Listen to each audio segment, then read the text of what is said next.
If you're here to learn something, well, listen up, because this is going to be some interesting lessons. I try to make them juicy this year. Each and every year, I post 40 or plus lessons based on the age I just turned to help you navigate the world ahead based on my learnings from last year. There's always some Easter eggs in there. Okay. So why are you laughing, man? If you decided to convert your nuts into a vagina, a lot of fun. So if you don't catch them, people look forward to them.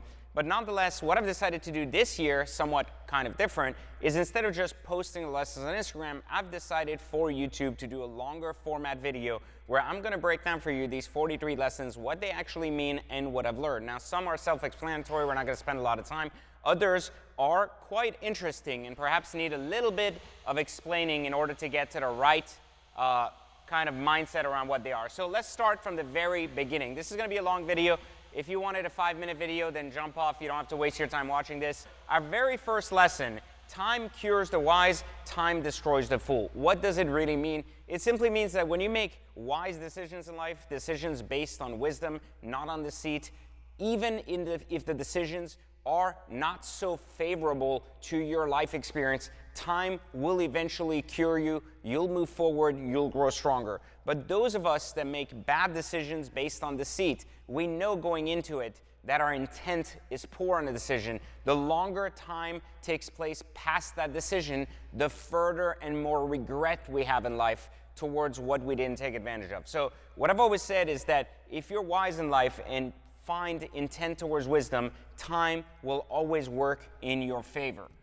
All right, 2, money buys you time. 1 million a month buys you 20 years of time. What that means is really simple. We all know that money matters, and we all know that money is the equilibrium to society. One of the key pillars that we used to use back in the day as an indicator of being wealthy was what happens when I become a millionaire, I have $1 million. Well, that threshold has changed significantly. $1 million a month in gross income buys you 20 years of time. That means that if you've learned how to make $1 million a month, which is roughly about $12 million a year, then you have bought yourself 20 years of leverage, 20 years of time to be able to kind of decide or reinvent yourself. So you can only buy yourself so much, which is why when you say someone's made like $300 million in an exit of a large company, they typically go, I'm set for life. That's how these measures are made. So I have indicated that $1 million a month is buying you 20 years of leverage. All right, the next lesson. You're more likely to fail than win at anything you do, but you're guaranteed to fail if you never try. This is self-explanatory. Obviously, just trying, taking a shot is going to get you further than just not doing anything at all. So it's a pretty simple concept. Doesn't need a lot of self-explanation. All right, so past patterns are no longer indicative of future results. This is a really important lesson this year. This is something that I've realized, that how the landscape of finance and the landscape of the world has changed.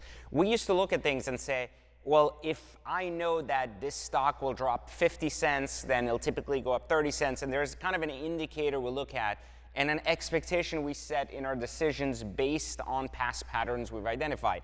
There's a lot of changing landscapes in the world in how things work, with deglobalizations, new financial markets, crypto becoming a real player in the game. Like, all of these things have created a very bizarre shift that does not always indicate like how the future will work based on what we've seen in the past. Now, this is very important to note, because that means that you can no longer bet on being an ignorant fuck when it comes to actually looking at the future and how you can win. You have to constantly look at the variables that are being introduced and take calculated risk rather than just say, well, I know that every time Bitcoin goes to, it crashes, then it'll double up next time again. You have to start thinking outside of that and look at the indicators so you don't get caught in the middle of it.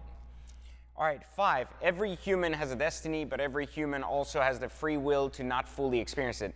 There's this concept out there between destiny and free will. Which is right? Do you have free will, or is everything destined? Well, what if I told you that both are accurate? Meaning you can have a destiny, a set amount of events supposed to happen in your lifetime, but you also have the free will of how you experience them. So, what you do with your time in that experience determines how enjoyable the next experience is. But it doesn't change that the next experience will take place. And so that's something very, very important that I've learned over the years, enabling me to live in the moment, but also understand that while I have control of how I experience the moment, I don't always have control of what's coming next. And I gotta be prepared and ensure that I'm a top performer in that moment now, so that the next moment, if it's not favorable, will not be that painful. All right, chase mastery over money, then money will start chasing you. This is one of the lines that I've lived in my whole life. This isn't just for this year, but I've always said that the best plumbers in the world are gonna be rich. The best teachers in the world are gonna be rich. The best money managers in the world are gonna be rich. The people that chase becoming the best at what they do typically get to a point where people want to hire them to work for them. So no matter how, like let's say you're a money manager and you're trying to convince your clients to come and invest with you, well, when you're the best, when you have a track record, when you've mastered a game, people are flocking to you and you don't even have enough time to take them. So your price, your rate goes up, and ultimately that's how you become really, really rich, no matter where you are in the world. All right, bad men create feminist women. Feminism accelerates the fall of society. This is actually something that I think is very, very interesting in the world we've come to get into over the last couple of years, especially in this last year. Many podcasts talking about the division of men, women being submissive and blah, blah, blah, and how this dynamic has changed, and women wanting to have more masculine energy, be empowered and make money. But it starts with the men. So one of the things that we have to understand is that when men abandon women, women have to go and earn on their own, and therefore have to tap into their masculine energy because they can't trust men. So even though it is a very real thing that feminism is a very dangerous concept in society, and this isn't from my opinion or a podcast I watched on the internet, this is about, if we look at the history of feminism in the Middle East, actually, believe it or not, Iran, Afghanistan, these places that today are very anti-women's rights were very much focused on women's rights in the 70s and 80s.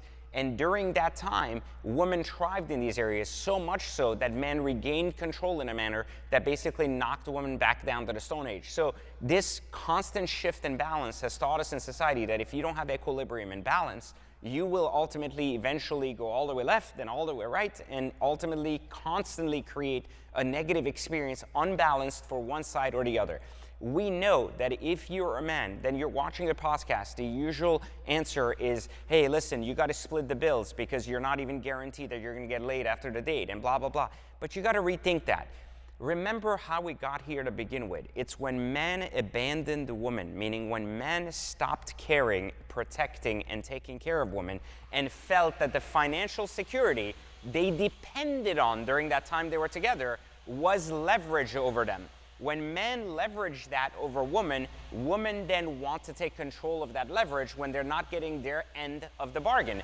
That's how you create stronger masculine women that are not only not relevant to men anymore, but also in a position of wanting to take control of their lives and be the dominant creatures, which creates an entire misbalance of the system. So remember, it starts with us, and it starts with our opportunity to honor our commitment and never hold leverage over women on the one thing that we expect them to want from us. So if they want protection, we cannot hold protection as leverage. The same way that if we want reproduction and we want sex and babies, we can't have them hold that over us either.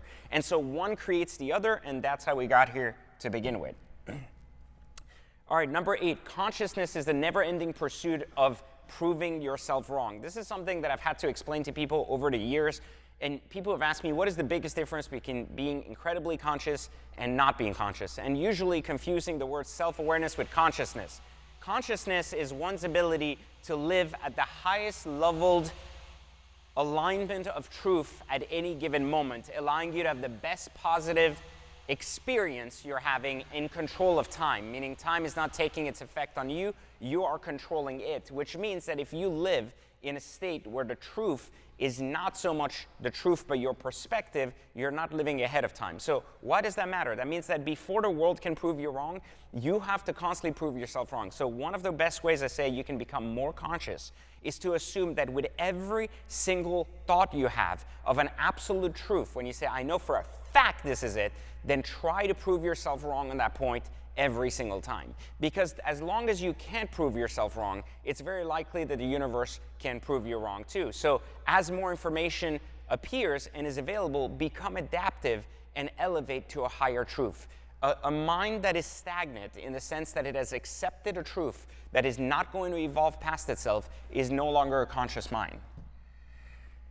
Greatness isn't for everyone, it's for the one. I've seen many people talk about this on the internet. You know, if you want to be exceptional, exception means the one, not so much all people. So greatness isn't for everybody, meaning there is a commitment to greatness that must be made in order to be great at something, and that is called practice. And when people avoid this, they typically want greatness without the work. When we say you have to put in the work, people think, we mean you have to put in the hours. That isn't truth.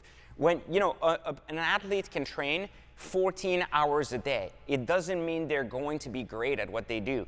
It means they have to push the envelope of how they train. This is the same thing when you go to the gym. There's a guy that goes to the gym for an hour and he leaves the gym comfortable. He had 3 conversations, he benched a little bit, and he goes home.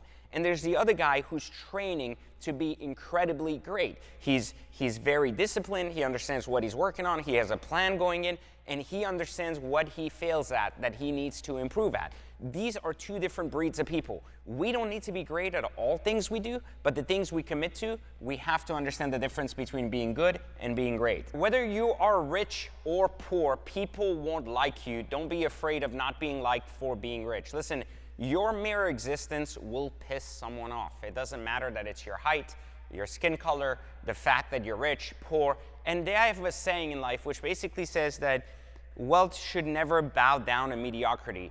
And mediocrity is poverty, meaning people who are poor are not poor because they don't have a choice. And they're not, I'm not saying people that are poor don't work hard. You see, this is the problem with people. People think that assuming one means assuming the other. When people are poor, they are mediocre because they have not figured out how to bring out a skill or mastering themselves to sell to others. They have not learned how to adapt to an environment faster than others. So in other words, if you are poor in society, it's because you haven't figured out how to do something better than someone else. And as a result, people aren't interested in paying you for it. So to be poor is to be mediocre. It doesn't matter how you think about that. And so for me, when I think about that, and I think that someone who's wealthy or has accumulated wealth should never make an excuse for having accumulated that wealth because they choose to live their life a certain way. You shouldn't make an excuse why you drive a Lamborghini and someone doesn't have food. You shouldn't make an excuse for why you're not humble and someone else feels that you should be. It doesn't matter. When you are great at something, it doesn't matter what someone who is not has an opinion of it or not. And then remember that people hate on you because of what they're not. So they'll typically find something they can't do that you've done better than they can ever do. And they'll blame something they basically believe they have that you don't as a result of being able to say, well, that's why you're rich and I'm not. Reality is simple. You did something they can't do. They're very upset. And so anytime you get a hater for any given reason, just remember it's a reflection of what they cannot be. But one thing that I think is really important for that what I really mean by that is that you're going to piss off people no matter what. Don't be afraid to pissing them off while having a better experience than them rather than a worse one. All right, greatness doesn't bow to mediocrity. We just talked about that. I kind of wrapped it up into one slide. If you give a scammer a voice or a platform, you are equally guilty of their scam. This is a super important concept. We don't pay attention enough to this.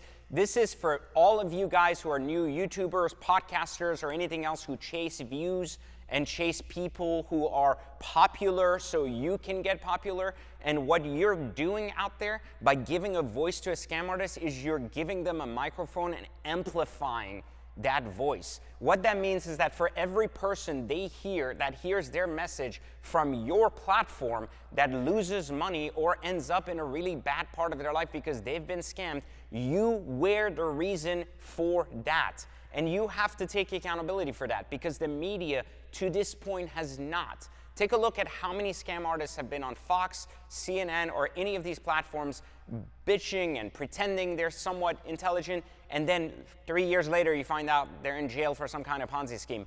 These platforms don't do their homework. They catch the next headline, the next exciting thing, and they talk about it no matter the cost. If media is going to be different going forward, it's going to require different thinkers, more capable individuals, and more than anything else, individuals with more integrity who actually want to be out there in the pursuit of truth, not so much in the pursuit of a view.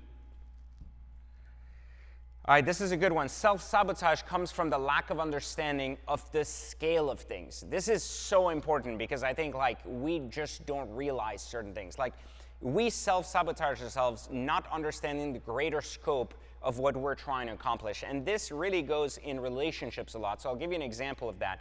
And usually when you have women and they're younger in their years of lives, they typically think to themselves, well, I have a lot of time. And so because they feel like they're young and they have a lot of time, they typically look at relationships through the lens of one or two things they really want and ignore all the other things. So they typically will say, well, yeah, I want a tall guy who's this and that, whatever, and they'll go for that. Now, they may have a guy who might be everything they could possibly want except one or two things, and they'll focus on those one or two things because they believe they have time. So what I mean by understanding the scale of things is a lot of times we don't understand the scale of what we have access to or what we're working towards. And so we think sometimes that small failures are ultimately kind of signs that we need to walk away. So it's like, hey, I have everything I want, but because I'm missing this one thing and I don't understand the scope of how this works in the long scale of things, then I'm just bailing out or finding a reason to bail out. This is the number one reason people settle for the wrong people, don't complete their businesses and then end up abandoning their businesses, because even in the sense of business, here's a good example of this. Let's say you're building a business, and what is the one metric we use to measure business? Money. How much money have I made? How much revenue am I making? But what if the business is growing in all other ways, and because of that one metric, and we don't understand the scale of how these other metrics can make us money in the future, we give up and walk away. I would have given up at any given time in the first 4 years that I started teaching on the internet back in 2007, and today I would not be here, not on YouTube, not with the amount of cars or success I've had today. It doesn't make a difference. What makes a difference is that I understood that my business was more than the revenue metrics it made for the first 4 years. So I stuck it out, and boom, year 5 suddenly makes $3 million. So, there is a huge opportunity if you understand the scale of things to ensure you don't self-sabotage along the way. All right, 14, there's no risk in trying to be great. There's a tremendous risk in being just good enough. This is the biggest issue people face in their rise to success. Typically, you have a good enough life, you earn some level of success, and you get so scared of giving it up for greatness. Now listen, this is so true. I mean, this is like the truest, I think, form of shadow every single human has. Like, why do I need more? And it's not about more, it's can you be better? It's not about having more money, but it's rather, can you be better? If you start looking at it that way, then typically the money will follow at an even greater level, because that's how you got here to begin with. But most people just do enough to get by, and they don't really think about the next level. Like if you give someone a job, they will do just their job. They won't do more to really improve that process, because they'll typically come to something and they'll say, wait a minute, what's in it for me? And so because we're in such a culture where it's like, hey, it's always a reward risk culture, we don't actually think that greatness is an internal process that no one can pay us for. It's a character trait. And so once you actually get rid of that idea that there is risk in greatness, then you start actually being great, because there's never a risk in becoming better.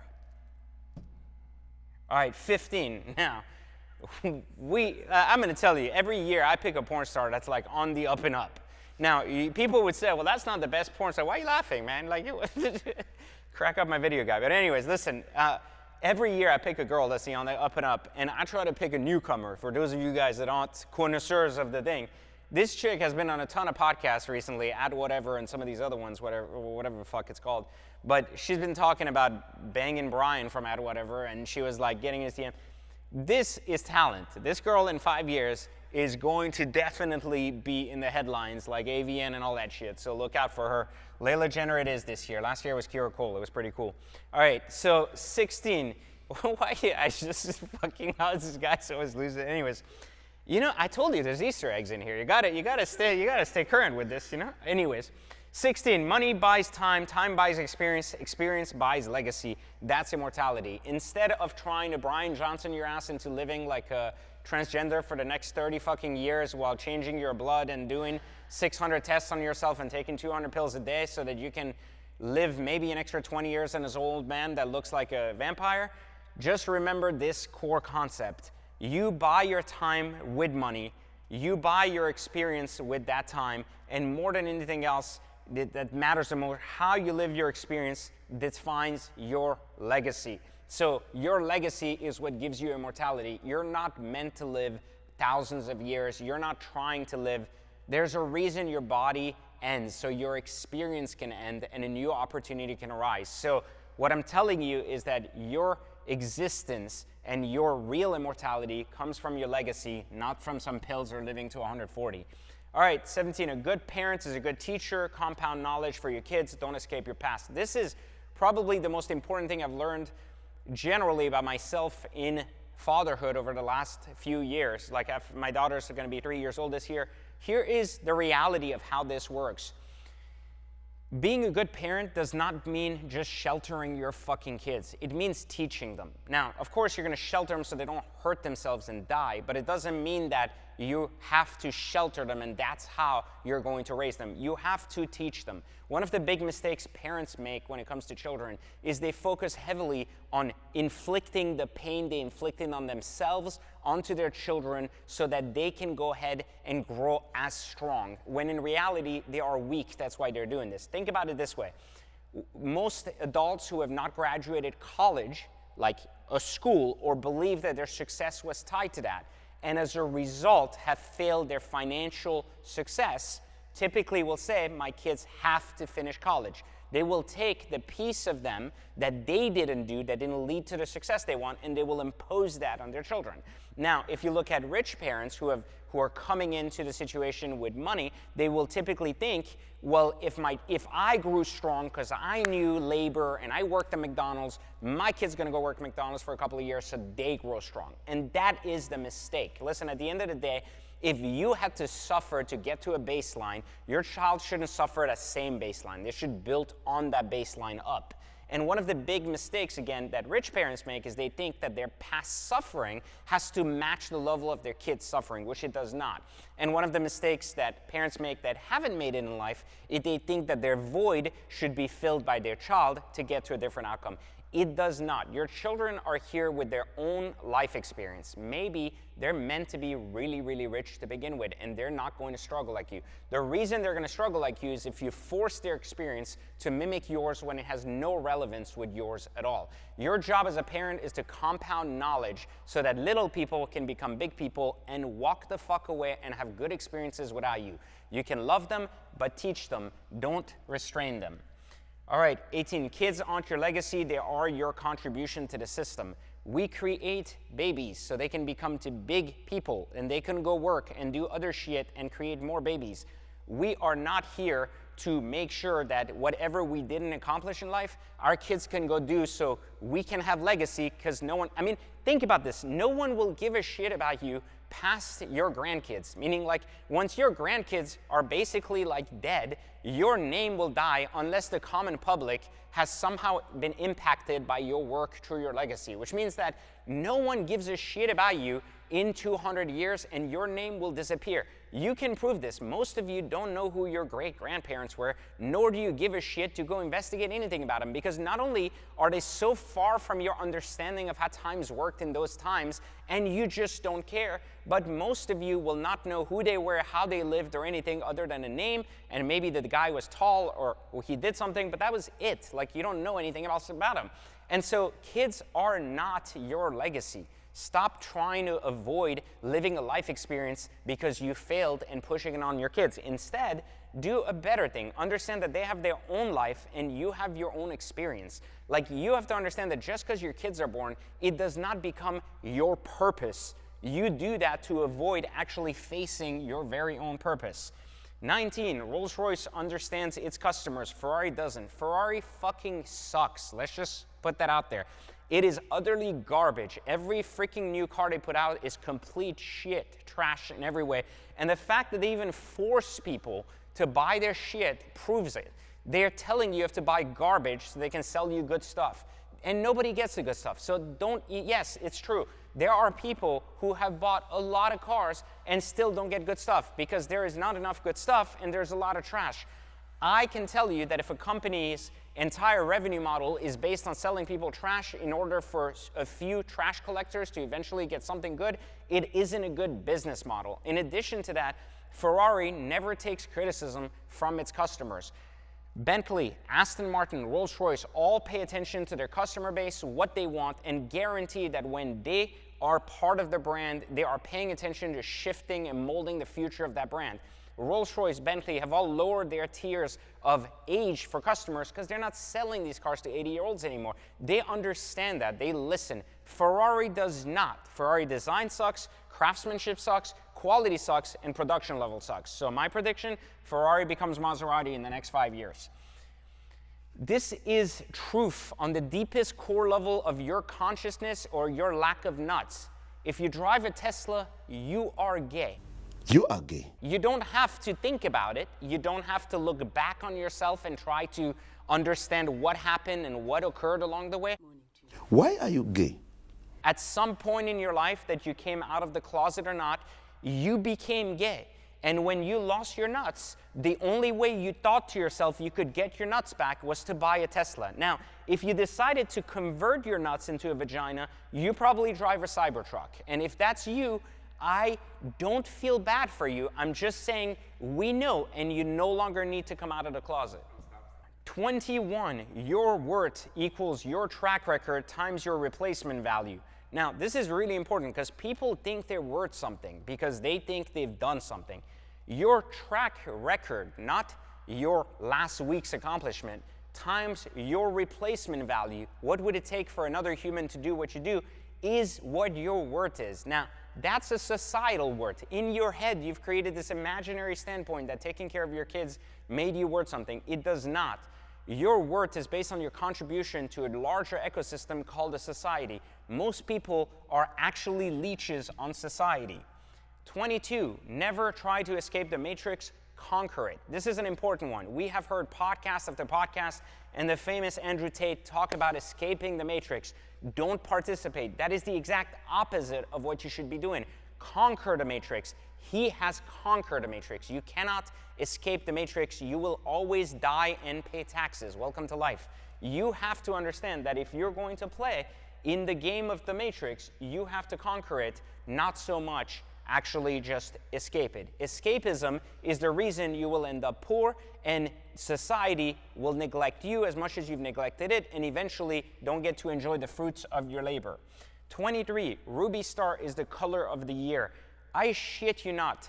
I know people think that pink cars are gay, but Teslas are gay. Pink cars are fantastic showcases of masculinity and the fact that they look really fucking good on certain cars.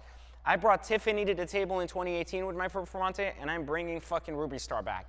Ruby Star, everything. That's the color of the year. The Revuelto gives us hope for exotics that are hybrid. That's right. Hybrids fucking suck. Not always. The 918, incredible car. P1, complete piece of shit. LaFerrari, incredible car. These were the beginning of the hybridization journey, and there's... Why do I keep pressing this? I must be really fat. But anyways, back to this Revuelto thing I was saying. So, and I'm not going to try to touch this, even though I think my cock or my belly's touching it. Anyways, the Revuelto gives us hope for hybrids. So the Revuelto is a really good fucking car. Now, it's really complicated, and it doesn't make sense that it has 900 buttons, and half the times you have to literally program a computer before you get in the car. So that shit fucking sucks. But the car itself performs incredibly well, retains sound, retains a V12, and makes good sense. Now, this gives us hope, not because this is better than SVJ, it gives us hope for where this is going, not just in design language, in tech, and everything that comes with it, even though with all this shit they put in this, the touchscreen still sucks. You see? Just like this touchscreen. Okay. All right, I'm telling you, this technology doesn't work. Either I'm fat and old, or this doesn't work. Maybe I'm old. Anyways, to be great means to not settle for good enough. That means you're going to reach a point in your life when you're good at something, and you're going to have to realize that that has to go away again. We touched on this earlier, but this is very, very important. Greatness comes from your ability to give up the good. Okay. No, I'm just retarded. You can leave this in. I don't care. Everyone looks happy online because of the internet. I can't even read. You see, everyone looks happy online because the internet only offers a brief glimpse into a moment of time. This is something that I try to explain to people. It's not that people who are very rich or pretending to be rich on the internet are absolutely fucking miserable. It's not connected to that. What this really means is that everyone looks utterly happy because you're only catching a glimpse of their life. If you catch someone at dinner on their birthday, they're probably going to have a better time than what they did a week ago when they were in the hospital. That picture does not commemorate time. It commemorates a moment. So you cannot gauge happiness through a moment. Now, you can gauge a happy moment, but you can't gauge a happy life. So stop relying on the internet to tell you where to go. 27, Third Circle Theory, my best-selling book that I love to death because it appeals to more than 90% of the idiots in the world. The 10% read the books after that. But I know you think you're 10%, but often you're not. So anyways, most of you will appreciate this book because it'll show you, one, how retarded you are, two, how self-aware you're not, and three, it'll give you a good baseline for using every single year to get better. Now, if you are religious, there's nothing wrong with you. It's okay. It's a normal flow. Now, owning a Tesla, no good. Religion, okay. Now, listen, if you're religious, you're probably a circle 1 person, which means you're in the earlier stages of your value system. If you think there's only right and wrong in the world, then you're in circle 2. People always ask me, how do I know which circle I'm in? And I can ask them 3 questions and usually determine exactly where they're stuck. And these are 2 of the 3. Read the book, it's not rocket science. All right, 28, don't ask a rich guy who has never owned a supercar whether you can afford a supercar. Don't ask Dave Ramsey if it makes sense to buy a Lamborghini. It's stupid to him because he wants you to be 90 years old, have no balls that work, and ultimately be alone while sitting talking to people. Now listen, most of us don't want to be 90 and miserable. I know a guy who's 73 years old who fucks a new chick every single night, and he is not that great looking. I mean, he's a nice looking guy, but he's not like, he's not a G, right? And he's still pulling that kind of pussy at that age. So I want you to understand something. There are people who will live life a certain way. Frugal, scared. They can't do anything. They can't spend anything. All their money is going to go to the grave. It doesn't matter. They're going to pass it on to their kids. That's okay. They can live that way if it makes them happy. You don't have to live that way because one guy lives that way. There was a guy for a long time that kept telling me, because I'm not a humble person in their eyes, that Mark Zuckerberg drives a bullshit car and wears a hoodie, and that's what because I'm not as successful as Mark Zuckerberg, should live by. So let me explain something to you. You're not Warren Buffett, you're not a billionaire, and you are not fucking Zuckerberg. So here's the reality. Even when Zuckerberg had a hoodie, he had a Pagani. So he had a $30 million house. So like, the money always goes somewhere. It doesn't matter where. What matters more than anything else is your opportunity to stop thinking that you have to fit in to what one guy at the very top it thinks like. You can't understand the scope of what $1 billion looks like if you haven't even made 100. So focus on you. If you want a Lambo, figure out how to buy the Lambo from someone that already owns one, and then go from it. 29, working on something you care about every day is a gift in itself. This is something that people ignore over and over again. There is so much power in the work you can do, not so much the rewards it gives you monetarily. Knowing that we're working on the right business, the way you want to, going in the direction you want, is the gift in itself. That is the experience to enjoy. When they say, worry about the journey, not the destination, that's what they really mean. The destination has to come for the journey to be meaningful, but the journey itself and the experiences during it mean a lot more and are a gift if they are aligned to where you want to end up. Now, you get really rich when you get really good at something people want. This is genuinely my only strategy in business. It's not that I am really intelligent, I'm really good looking, I'm really tall.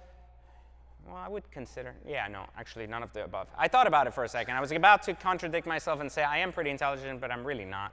I actually can barely write or read, so as you can see, I struggle. So anyways, so you get really rich when you get really good at something. What did I really get good at? Well, I got really good in finance, and I got really good at understanding how people buy shit and how values of shit change over time. So I made a lot of money talking about it, working with it, and doing it. And so for that reason, I didn't need to be really intelligent, tall, or have a 14-inch. So 31, the Elva is the greatest driving experience ever. This is truth. Well, maybe for me. Now, partially because I'm short and I fit. If you're very tall, your head might feel very uncomfortable in this. But let me tell you about this car. It's not that this is the best car in the world. This is the best driving experience in the world, because this combines riding like a motorcycle and free driving with very little electronics, very lightweight, a lot of power and speed, and more than anything else, the entire experience of the wind and the road with you. And this is what makes this such a great car. It's not the best car to resell, it's not the best value holder, and more than anything else, it's not the best car ever created. When you already have everything else, these are the types of experiences you live for when it comes to driving. Only poor people demonize money, only powerless people demonize power. This is a very important lesson to learn in life. There is nothing wrong with being rich, and only poor people will tell you that there is something wrong about money. Only people that have no power will tell you that there's something wrong with having power in life, and that you should be an equal to all other people and no one's above. Anyone who has power will never tell you that we are all equals, we all do the same thing, and we should all have the same thing. No one. It's only the weakest and the poorest who have opinions of those above them, never those above of those below them. The Matrix is a marketing machine. Your downfall is that you don't understand you are the product. Simply put, this is why you must conquer the Matrix, not escape it. The marketing machine is there so you can go through it, so you can actually understand how to leverage it later so that other people become your product. The further you escape it, the less likely you are to understand that. I really like that porn star one. We should go back and pick another one. Anyways, number 34, too many people do too many things while committing to none. Don't be one of them. Don't change your mind every week or every year about what you're going to be doing. Compounding results are the only way to get real fucking wealth, results, or anything else you want. Too many people every single year are interested in the next opportunity, not so much their opportunity that they're going to build. There's a difference between building your own opportunities and jumping onto other people's in hopes that you can replicate their results. Often, it's never the case that you can. And this doesn't work again. What is this? Oh, there we go. I didn't want to see myself again, so it wasn't working. Anyways, so 35. I'm almost there at 43, where I'm going to die. Anyway, all right, 35. The watch market is worth $78 billion per year. It's still in its infancy. I still get an idiot out there that tells me, literally, hey, isn't the watch market saturated because you've taught over 25,000 people at Watch Trading Academy how to trade watches? No, it's not. And there's more watches, more shit, and it's going to get bigger and better. So join now and learn it. And again, I'm telling you, this screen, it keeps making my face bigger in front of me. It's stupid. Okay, anyways, 36. The cost of being rich will go up again in the next 3 years. You have no idea what's coming. Now, the problem with people when they go to the ballot boxes is they vote for usually 2 to 3 issues that appeal to them. Well, they're kind of very short-sighted, so they don't look at the long-lasting effects of those decisions for the first 3 years. Remember, we're instant gratification monkeys, and the way you vote usually works that way too. You think, what can I get to me? You don't know what the cost of being rich means? Oh, you want me to talk to the camera? Okay. So the cost of being rich is simply that you have to understand that you have to look ahead far enough to be able to compound your work today to give you results later. Like when you have long-term results, they're usually more meaningful. Like when you build a company, you're not getting paid immediately. You're getting paid in the long term when the equities kick in. So it's the same thing. If you think short-sightedness, if you think, hey, shortly, the threshold to being rich today has grown probably 4 times what it was 2 years ago, 3 years ago. So think about your cost of entry to a house was $400K across the US. Now it's like $1 million in most places. The cost of being a millionaire was, well, just that, being a millionaire. Now being a millionaire is the same as having $300K in your pocket from 3 years ago. So the income costs, if you make less than $100K a year, you're now broke. You're not even able to sustain self-survival for 2 people. It's a completely different world, and it's going to get much worse in the next 3 years. Knowing that, you have to plan ahead so you can stay ahead. So remember, you voted for this.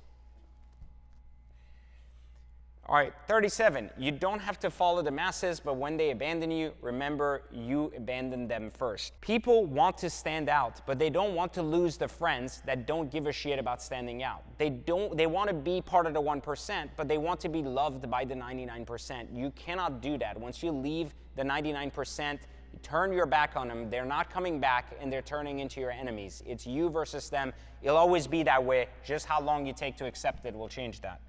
And again, the screen. By now, you would think I can afford a better screen. Okay, anyways, if people cheat the game will eventually cheat on them. It's a matter of time. Play the game within the rules, even if at times you feel like the rules don't matter, they do matter. And more than anything else, not only do the rules matter, but the rules matter because in the long term, it will always come back to bite you in the ass. You can have more short-term success than ever before cheating the system, but eventually the system will cheat you. All right, look at that good-looking guy from the side. Yeah, I need a nose job. But other than that, my mom thought I needed a nose job. But she said that to me when I was 30, and I said, I think it's too late, you know? Anyways. You are not a player until you've played the game well for 10 years. Most people think they're players in something because they participate. You're a player when you learn how to win and how to lose, and that takes 10 years. 40, we're 3 stories away from being done, so hang tight here. Your parents will get old and need your patience. Don't forget you're witnessing what they went through with you. This is really interesting for me because I'm witnessing this with my mom and my kid at the same time. My kid's getting older, can't wipe its ass, and my mom's getting older and it's getting harder. And I think something that you'll realize in your life is that how you treat we get treated as such by our parents where they take care of us with unconditional love and just completely don't think about any of like what does it take, how many hours are they awake. They do it anyways, right? The biggest difference though is as we get older, we tend to do that for our kids and we forget our parents. That's why so many parents are left over and basically put into homes because they become a liability for the children. And because they're dying instead of growing like a child, we believe that we can stop making that investment. They gave you 20 years to get you to where you are. At minimum 20 years, like usually about 15 years of their life has basically been lost. And usually it's the best 15 years of their life. And you are gonna give that 15 years of your life to your kids too, the same way, hoping you have kids if you're not retarded. Because if you're retarded, you don't want kids, because then we have more retards on the planet. We need smart kids, so make smart kids. And make them with the right people, so they can have 2 people in the homes, like stop fucking pounding shit without a rubber or without birth control. There's Plan Bs out there. I know they're trying to take it out, but just use it, Yeah, just buy some on Walmart or something. Have them available at the home if you have gangbangs. But anyways, so just remember that. More than anything else, your parents gave you that. Give them that back at the end. Before anything else, give them that. 41, marry for family, learn how to love them. This is a big learning lesson for me over the last probably 5 years of my life. You see, I used to confuse passion and chemistry with love. I used to think that the more passion and chemistry you have with people in the front end, well, that would make for a better relationship in the long end. And I realized I was completely wrong because what chemistry and passion do on the front end is it clouds your judgment and it makes you see people for how they make you feel, not so much for the value they provide in your life and the value you can provide to them. So in other words, you tend to love people for how they make you feel, not who they are. And guess what happens over time? When you have high levels of chemistry, high levels of passion, that starts to lower down, because that normally happens, you start seeing people for who they are. And so you've spent 4 years with someone thinking because they were a great fuck, they would make a great wife. And then you wake up and you realize they're not. So one of the things that I always said is that I've realized over the years, and being over 40 years old and having had a lot of hot and a lot of fuckable girlfriends and everything in between, I can tell you that you should marry people because you want a family with them. Meaning, if the word marriage ever comes in play, ask yourself what family you want to build, and is that person someone you can have in your family, even if one day you don't want to fuck them anymore or be with them. And that is the key word. So we confuse often just the word family with fucking, and it's not. It's the same F, but it's different outcomes. So learn how to love those people that you respect for the sake of family, because that will last for a very long time. All right, you cannot have an opinion or perspective on something you do not have the capacity to experience yourself. So many people have an opinion of how things are, even though they have no way of actually being in the experience itself. Simply put, in a car, it's no different than saying, oh yeah, the Bugatti's shit because it's really slow. I can get a Honda that goes faster. Well, listen, if you don't have money to buy a Bugatti, that experience isn't for you. It was never meant for a poor guy that drives a Civic. It wasn't meant to make you happy. It wasn't meant to inspire you. You're too far from that experience to make sense of it. The same way that a $700 Wagyu steak is not for you either, because the price of your fucking car, it's not gonna line up, right? So you have to understand that if you don't have the capacity to experience something and you haven't experienced it, you shouldn't have an opinion about it. So stop shitting on Lamborghinis when you drive Corvettes and can't afford Lamborghinis. Just understand that, of course, a Corvette has its own value. A Tesla does not. If you drive a Tesla, again, I'm very sorry for you. But, you know, having an opinion of a Bugatti or a Lamborghini when you can only afford a Corvette is the same of having an opinion of a Corvette when you can only afford a Honda Civic. It doesn't exist. It's not real. It's in your head. And if I may say, no one gives a shit. And last but not least, racing your Corvette against a Bugatti to make a point is as stupid as racing a Turbo Civic against a Corvette. Poverty never makes its point. Let me just be clear about this, because this is a very important lesson. You see me shit on people that are poor all the time on this channel. Smells like poverty. And people confuse that with, when I talk about poverty, they confuse that with the idea that someone doesn't have financial means. That's why I'm calling them poor. I'm calling you poor because of your mindset, not because of your wallet. And poverty has a way of always trying to make its point. Think about this. Go through my channel, this very same channel you're watching this video, and take a look at the comments on most of my car reviews. 9 out of 10 of those comments are people shitting on the fact that I shit on a car, even though none of them can afford that car. Every comment that is positive is someone that actually has money and or the right mindset and appreciates truth rather than just making them feel good about them. This is the same thing that society has taken advantage of you with. It's made you believe that if a Corvette is equally as fast as Lamborghini, it's just as good. You see, it's taken 1 point of something and said that if that 1 point is as good, then that is the only point you need to focus on, because it's given the poor person an opportunity to compete in a way that makes that poor person feel like they belong. You don't. If you want a Lamborghini, earn a Lamborghini. Don't think that your Corvette is a substitute for it. It's a substitute for your greatness. You're giving up your greatness, saying good is just good enough. We talked about that. If you really want to experience a Lamborghini, don't persuade yourself that a Civic just as fast will do the trick. Okay. If you want to experience a $100,000 watch, don't create a reason why you shouldn't buy one and just having a $30,000 watch is good enough.